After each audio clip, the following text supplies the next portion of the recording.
Operating system services. Operating system సర్వీసెస్‌లో 2 types ఉంటాయి. ఒకటి యూజర్ సర్వీసెస్, అలాగే system services. Firstly user services ఏంటంటే, ఓఎస్ అనేది మనకి కొన్ని సర్వీసెస్‌ని ఆఫర్ చేస్తది. దాన్నే యూజర్ సర్వీసెస్ అంటారు. అంటే ఫర్ ఎగ్జాంపుల్ మనం ఒక ప్రోగ్రామ్‌ని ఎగ్జిక్యూట్ చేయాలనుకుంటున్నాం. సో, ఎగ్జిక్యూట్ చేయాలంటే మనకు కొన్ని ఎగ్జిక్యూషన్ ఎన్విరాన్మెంట్ కావాలి. యూజర్ ఇంటర్ఫేస్ అనేది కావాలి. అలాగే ఐఓ డివైజెస్ ఏవైతే ఉన్నాయో అవి కావాలి. మెమరీ కావాలి. సో, ఇలాంటి కొన్ని సర్వీసెస్‌ని మనం ప్రోగ్రామ్‌ని ఎగ్జిక్యూట్ చేయడానికి ఓఎస్ అనేది మనకు ప్రొవైడ్ చేస్తుంది కొన్ని సర్వీసెస్‌ని. ఫస్ట్‌లీ యూజర్ ఇంటర్ఫేస్ ఏంటి అంటే, కొన్ని యూజర్ నుంచి కొన్ని కమాండ్స్ అనేవి ఇస్తామన్నమాట సిస్టమ్‌కి. ఆ సిస్టమ్ నుంచి యూజర్ ఎప్పుడైతే కమాండ్స్ ఇచ్చాడో వాటిని ఎగ్జిక్యూట్ చేయాలంటే మనకు ఒక ఇంటర్ఫేస్ అనేది కావాలి. మనము సిస్టమ్ ఇంటరాక్ట్ అవ్వడానికి. అలాంటి ఇంటర్ఫేసెస్‌ని ఓఎస్ అనేది ప్రొవైడ్ చేస్తుంది. ఎగ్జాంపుల్ మనం ఎలా ఇంటరాక్ట్ అవుతాము అనంటే, కమాండ్ లైన్ ఇంటర్ఫేస్ ద్వారా ఇంటరాక్ట్ అవ్వచ్చు అనమాట. ఇక్కడ ఏంటంటే యూజర్ అనేవాడు కమాండ్స్ లేదంటే కొన్ని మెథడ్స్ ఉంటాయి. ఆ మెథడ్స్‌ని ఎప్పుడైతే ఆ టెక్స్ట్ రూపంలో అంటే టెక్స్ట్ ద్వారా ఇస్తాడో అప్పుడు కొన్ని ఆపరేషన్స్ అనేవి పెర్ఫామ్ చేస్తాయి అన్నమాట. ఎలా అంటే కొన్ని కీబోర్డ్ ద్వారా మనం కమాండ్స్ని ఎంటర్ చేస్తాం. లేదా ఒక స్పెసిఫిక్ ఫార్మాట్గా లేదంటే ఒక ఆర్డర్లో కొన్ని కమాండ్స్ అనేవి ఇస్తాం. For example system time date తెలుసుకోవాలన్నా, కొన్ని డేటాబేస్ క్వెరీస్ ఇవ్వాలన్నా కమాండ్ లైన్ ఇంటర్ఫేస్ ద్వారా మనం ఏదైతే ఇచ్చామో అది ఎగ్జిక్యూట్ అవ్వడానికి ఓఎస్ అనేది మనకు కమాండ్ లైన్ అదే యూజర్ ఇంటర్ఫేస్ సర్వీస్ని ప్రొవైడ్ చేస్తుంది. అలాగే బ్యాచ్ ఇంటర్ఫేస్ అనేది కూడా ఒకటి. ఇక్కడ ఏంటంటే యూజర్ ద్వారా ఏవైతే కమాండ్స్ వచ్చాయో నార్మల్గా అయితే కమాండ్ లైన్ ఇంటర్ఫేస్ ద్వారా ఏ టెక్స్ట్ కమాండ్స్ని తీసుకుంటుంది. ఇది బ్యాచ్ ఇంటర్ఫేస్ ఏం చేస్తుందంటే ఫైల్ కమాండ్స్ని తీసుకుంటుంది అనమాట.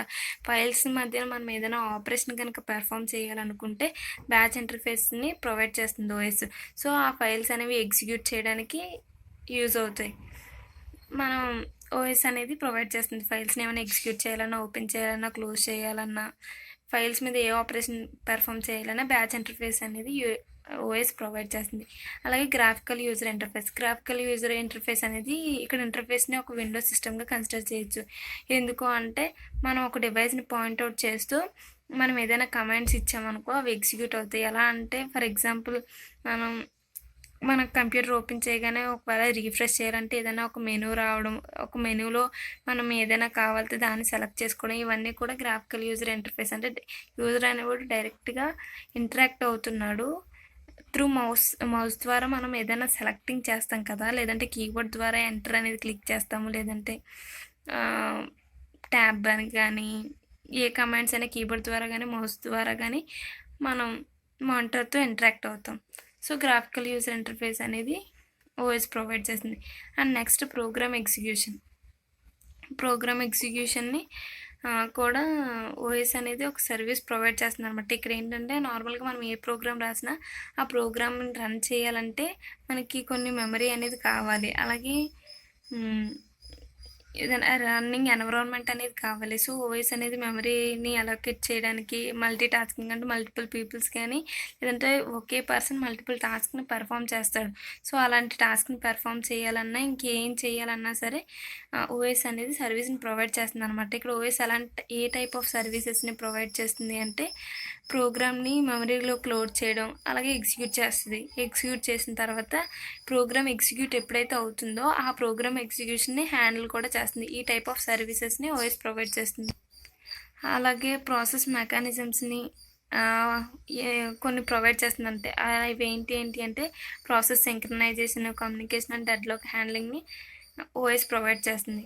నెక్స్ట్ ఐఓ ఆపరేషన్స్ అంటే మనం ఏ ఆపరేషన్ పర్ఫామ్ చేయాలన్నా ఇన్పుట్ అవుట్పుట్ అనేది ఖచ్చితంగా ఉండాలి. సో ఇన్పుట్ అవుట్పుట్ అనేది కొన్నిసార్లు మనం డివైజెస్తో డైరెక్ట్గా ఇంటరాక్ట్ అవ్వము. కొన్ని డ్రైవర్స్ని ఓఎస్లో ఇన్స్టాల్ చేస్తాం అనమాట. ఆ డ్రైవర్స్ ద్వారా ఓఎస్ అనేది అవుట్పుట్ని జనరేట్ చేస్తుంది. యూజర్ అనేవాడు డైరెక్ట్గా ఇంటరాక్ట్ అవుతాడు అనమాట. సో ఫర్ ఎగ్జాంపుల్ మనం ప్రింటర్ తీసుకుంటే ప్రింటర్కి సంబంధించిన డ్రైవర్స్ ఫస్ట్లో ఓఎస్లో ఇన్స్టాల్ చేయాలి. అప్పుడే మనం ప్రింటర్ని యూజ్ చేసుకోగలం. సో అలాంటి ఐఓ ఆపరేషన్కి ఓఎస్ అనేది కొన్ని కమ్యూనికేషన్ మేనేజ్మెంట్ని యూజర్కి అలాగే డ్రైవర్స్కి మధ్యన కమ్యూనికేషన్ని ఓఎస్ మేనేజ్ చేస్తూ ఉంటుంది. యూజర్ అనేవాడు ఏ ఫైల్ని లేదంటే ఏ డివైస్ కావాలనుకుంటున్నాడో అది కూడా ఒక రీసోర్సెసే. రీడ్ చేయాలనుకుంటున్నాడో రైట్ చేయాలనుకుంటున్నాడో డిసైడ్ చేస్తే. అలాగే ఏదైతే డివైస్ డ్రైవర్స్ కావాలో, ఫర్ ఎగ్జాంపుల్ మనం ప్రింటర్ని యూజ్ చేసుకుంటే ప్రింటర్ డివైస్ డ్రైవర్స్ కావాలి కదా, సో వాటిని యాక్సెస్ చేసుకునేలా చేస్తుంది. నెక్స్ట్ ఆఫ్టర్ ఫినిష్ అయిపోయిన తర్వాత వర్క్ డివైస్ డ్రైవర్స్ ఆ వర్క్ అనేది ఎప్పుడైతే కంప్లీట్ అవుతుందో ఆ యొక్క రిసోర్సెస్ని రిలీజ్ చేస్తుంది. Next file system manipulation. File system మ్యానిపులేషన్స్లో మనం ఫైల్స్లో డేటాని స్టోర్ చేస్తున్నాం. ఒక ఫైల్లో డేటాని స్టోర్ చేసుకోవాలన్నా, అంటే ఒక అవుట్పుట్ని స్టోర్ చేయడానికన్నా, లేదంటే ఒక ఫైల్లో ఉన్న అవుట్పుట్ని ఇంకో న్యూ ఫైల్లో, అంటే ఒక ఫైల్ని ఎగ్జిక్యూట్ చేస్తే వచ్చిన అవుట్పుట్ని ఇంకో న్యూ ఫైల్లో స్టోర్ చేయాలన్నా, లేదంటే ఒక ఫైల్ నుంచి ఆల్రెడీ ఎగ్జిస్టింగ్గా ఉన్న ఒక ఫైల్ నుంచి డేటాని ఇన్పుట్గా తీసుకోవాలి అన్న కొన్ని ఓఎస్ సర్వీసెస్ అనేవి కావాలి. సో నార్మల్గా ఫైల్స్ అనేవి ఒక డైరెక్టరీస్గా ఆర్గనైజ్ చేస్తాం. అంటే కలెక్షన్ ఆఫ్ ఫైల్స్ని ఒక డైరెక్టరీ అని అంటాం. ఇలా డైరెక్టరీస్ అన్నిటికి కూడా ఫైల్స్ అనేవి ఉంటాయి. డైరెక్టరీస్లో ఫైల్స్ ఉంటాయి, అలాగే కొన్ని అదర్ డైరెక్టరీస్ కూడా ఉంటాయి. ఇక్కడ ఓఎస్ అనేది ఎలాంటి టైప్ ఆఫ్ సర్వీసెస్ని ప్రొవైడ్ చేస్తుందంటే, ఫస్ట్ ఐడెంటిఫై ద ప్రోగ్రామ్ని ఐడెంటిఫై చేసి దానికి ఫైల్ కావాలా, రీడ్ ఫైల్ కావాలా, రైట్ ఫైల్ కావాలా చూస్తుంది. తర్వాత ఓఎస్ అనేది కొన్ని పర్మిషన్స్ని గ్రాంట్ చేస్తుంది అనమాట. కొంతమంది రీడ్ చేయడమే, కొంతమంది రీడ్ అండ్ రైట్ చేయొచ్చు, కొంతమంది రైట్ ఓన్లీ చేయాలి. So A type of service కావాలో ఆ టైప్ ఆఫ్ సర్వీస్ని ప్రొవైడ్ చేస్తుంది. ఇంటర్ఫేస్ని కూడా ప్రొవైడ్ చేస్తుంది అనమాట. ఎందుకంటే ఫైల్ని కానీ డైరెక్టరీస్ కానీ క్రియేట్ చేయడానికి, డిలీట్ చేయడానికి కొన్ని ఇంటర్ఫేసెస్ని ప్రొవైడ్ చేస్తే, అలాగే బ్యాకప్ ఫైల్ సిస్టమ్ని క్రియేట్ చేయడానికి కూడా ఓఎస్ అనేది ఇంటర్ఫేస్ని ప్రొవైడ్ చేస్తుంది. అలాగే నెక్స్ట్ కమ్యూనికేషన్లో ఏంటంటే ఒక యూజర్ ఇంకో యూజర్తో ఎలా కమ్యూనికేట్ చేస్తాడో, అలాగే ఒక ప్రాసెస్ కూడా ఇంకో ప్రాసెస్తో కమ్యూనికేట్ చేస్తుంది అనమాట. అలా ఒక ప్రాసెస్ అనేది ఇంకో ప్రాసెస్తో కమ్యూనికేట్ చేస్తూ ఇన్ఫర్మేషన్ ఎక్స్చేంజ్ చేసుకుంటుంది. ఈ ఇన్ఫర్మేషన్ ఎక్స్చేంజ్ చేయడానికి కూడా కమ్యూనికేషన్ అనే సర్వీస్ని ఓఎస్ ప్రొవైడ్ చేస్తుంది. ఎప్పుడైతే ప్రాసెస్ అనేవి రన్నింగ్ అవుతూ ఉంటాయో, సేమ్ కంప్యూటర్లో రన్ అవ్వచ్చు ఆర్ డిఫరెంట్ కంప్యూటర్స్లో రన్ అవ్వచ్చు. ఒకవేళ డిఫరెంట్ కంప్యూటర్స్లో కానీ రన్ అయితే త్రూ నెట్వర్క్ ద్వారా ఆ రెండు ప్రాసెస్ని కనెక్ట్ చేస్తుంది. సేమ్ కంప్యూటర్లో అయితే కొన్ని సర్వీసెస్ని ప్రొవైడ్ చేసి రెండింటిని కనెక్ట్ చేస్తుంది. మనకు తెలుసు ప్రాసెస్ అంటే కలెక్షన్ ఆఫ్ ప్రాసెస్ని ఒక ప్రోగ్రామ్గా మనం కన్సిడర్ చేస్తాం. నెక్స్ట్ ఎర్రర్ డిటెక్షన్లో ఏంటంటే, మనం ఏ ప్రోగ్రామ్ ఎగ్జిక్యూట్ చేసినా కొన్ని సిస్టమ్ ఎర్రర్స్ ఉంటాయి, కొన్ని ప్రోగ్రామ్ ఎర్రర్స్ ఉంటాయి అన్నమాట. ఈ ఎర్రర్స్ ఉండడం వల్ల మన ప్రోగ్రామ్ అనేది సరిగా ఎగ్జిక్యూట్ అవ్వదు. సో సిస్టంలో కూడా కొన్ని ఫాల్ట్స్ వస్తాయి. సో ఖచ్చితంగా మనం ఎర్రర్ని డిటెక్ట్ చేయాలి, అలాగే కరెక్షన్ కూడా చేయాలి. సో ఎర్రర్ అనేది ఒక పార్ట్ ఆఫ్ సిస్టమ్. ఎర్రర్ అనేది ఏ టైప్ ఆఫ్ ఎర్రర్ అయినా కావచ్చు, ఎక్కడైనా రావచ్చు. ఎర్రర్ అనేది సిపిలో రావచ్చు, ఐఓ డివైజెస్లో రావచ్చు, మెమరీ హార్డ్వేర్లో రావచ్చు, దేంట్లో అయినా రావచ్చు. దీంట్లో ఓఎస్ అనేది ఎలా ఫైండ్ అవుట్ చేస్తుంది ఎర్రర్స్ని అంటే, ఫస్ట్ మానిటరింగ్ చేస్తుంది అనమాట. కాన్స్టెంట్గా అలా డిటెక్ట్ చేస్తూనే ఉంటుంది పాసిబుల్ ఎర్రర్స్ని. అలాగే డిటెక్ట్ చేస్తూ వాటిని కరెక్ట్ చేస్తూ ఉంటుంది.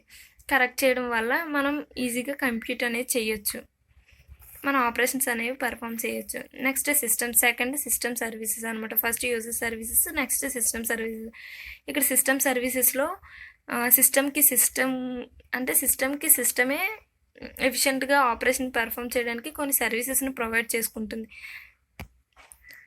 ఫస్ట్ ఏంటంటే రీసోర్స్ మేనేజ్మెంట్లో ఏంటంటే మల్టిపుల్ యూజర్స్ కానీ మల్టిపుల్ జాబ్స్ కానీ సేమ్ టైంలో పెర్ఫామ్ అవుతూ ఉంటాయి. ఒక యూజర్ ద్వారా కానీ మల్టిపుల్ యూజర్స్ ద్వారా కానీ మల్టిపుల్ ఆపరేషన్స్ అనేవి పెర్ఫామ్ అవుతూ ఉంటాయి అన్నమాట. సో అలా పెర్ఫామ్ అవుతున్నప్పుడు వాళ్ళకి రీసోర్స్ని అలోకేట్ చేయడం, డీఅలోకేట్ చేయడం అవన్నీ ఓఎస్ఏ ప్రొవైడ్ చేస్తుంది. సో ఓఎస్ ఏం చేస్తుందంటే allocate or deallocate resources of all resources. So allocate చేయడం, డీఅలోకేట్ చేయడం చేస్తుంది. ఆ టైప్ ఆఫ్ రీసోర్సెస్ ఏంటంటే సిపియూ సైకిల్స్ కానీ, మెయిన్ మెమరీ, ఫైల్ స్టోరేజ్, ఇలాంటివన్నీ రీసోర్సెస్ అనమాట. ఎప్పుడైతే స్పెసిఫిక్ యాక్షన్ అనేది పెర్ఫామ్ అవ్వాలో అప్పుడు కొన్ని స్పెసిఫిక్ రీసోర్సెస్ అనేవి ఓఎస్ ప్రొవైడ్ చేస్తుంది. ఎలా ప్రొవైడ్ చేస్తుందంటే కొన్ని షెడ్యూలింగ్ అల్గారిథమ్స్ యూజ్ చేసుకొని ఓఎస్ అనేది రీసోర్స్ సర్వీసెస్ని ప్రొవైడ్ చేస్తుంది. నెక్స్ట్ అకౌంటింగ్ ఏంటి అంటే, ఒక యూజర్ గానీ, మల్టిపుల్ యూజర్స్ గానీ, ఏ టైప్ ఆఫ్ రిసోర్సెస్‌ని యూజ్ చేసుకున్నారు, అలాగే ఎంత యూజ్ చేసుకున్నారు అనేది ఒక ట్రాక్‌ని మెయింటైన్ చేస్తూ ఉంటదనమాట. దీంట్లో డేటాని మొత్తం స్టోర్ చేస్తుంది ఉంటది. సో, అక్కడ స్టోర్ చేయడం వల్ల ఇది ఎలా స్టోర్ చేస్తుందంటే, ఎలా అరేంజ్ చేస్తుందంటే, స్టాటిస్టిక్స్ యూజ్ చేసి ఎవరైతే యూజర్ రిసోర్స్‌ని యూజ్ చేసుకున్నారో దాన్ని ఒక ట్రాక్‌గా ఫార్మ్ చేస్తదనమాట.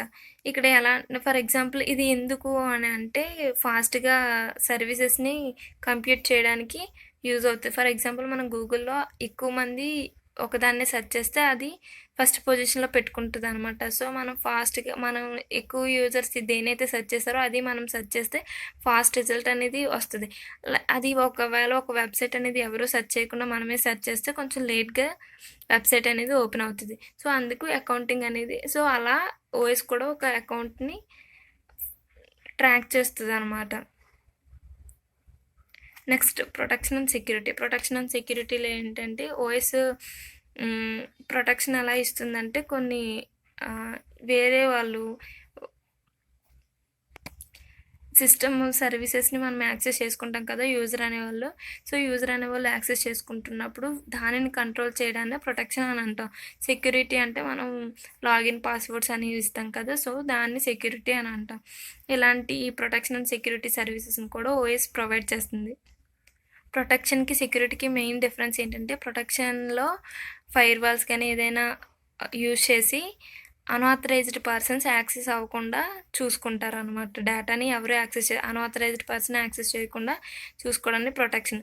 ఇక్కడ ఏంటి అంటే పాస్వర్డ్స్ యూజర్ అనేవాడు కొన్ని పాస్వర్డ్స్ కానీ, లాగిన్ కానీ ఇస్తే మాత్రమే యూజర్‌ని అలౌ చేస్తుంది. Correct password, correct login ID ఇవ్వాలి. అప్పుడు మాత్రమే యూజర్‌ని అలౌ చేస్తది. అప్పుడే యూజర్ అనేవాడు ఏదైనా ప్రోగ్రామ్ ఎగ్జిక్యూషన్ చేయాలన్నా, ఫైల్స్‌ని ఎక్స్చేంజ్ చేయాలన్నా అప్పుడే అవుతది. సో, ఫైనల్లీ ఈ టైప్ ఆఫ్ సర్వీసెస్‌ని ఓఎస్ ప్రొవైడ్ చేస్తుంది.